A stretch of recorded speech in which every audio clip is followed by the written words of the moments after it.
ဒီချိန်ထိသူများရဲ့အောက်ဆင်းသွားရင်ကျမတို့အပေါ်မှာရောင်လို့ကောင်းတော့ပေါ့နော်ရှောက်သွားနေ။မစကားလေးနည်းနည်းပြောပါဦး။ဘာမှမရှိလည်းမသိဘူး။တားကြည့်ကြတယ်။ဒါကတော့ဟိုလေးရှိပါလေ။ရှိတယ်။ဟုတ်ကဲ့မိကိုလေးတွေထွက်ပြီးတော့ဒီကိုလေးထွက်ပြီးတော့တာယာနေဘာချက်စားလဲကောင်းနေပြီပေါ်မှာဘာမှမတွေ့တော့အောက်ကိုတစ်ခါပြန်ဆင်းလာပြီးတော့ပြန်တောင်းကျမ်းပါတယ်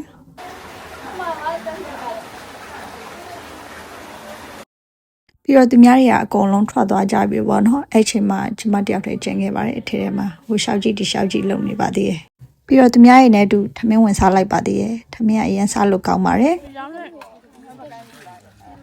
စားပါမစားပါနေကအမတယောက်ကအပေါ်မှာရေတကွန်ရှိသေးတယ်လို့ပြောရတယ်ထမင်းအမြန်စားပြီးတော့အပေါ်တက်ခဲ့ပါတယ်သိရလေရှာ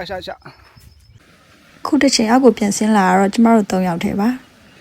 ငါကဟိုဂျောင်ထဲကိုသွားမှာ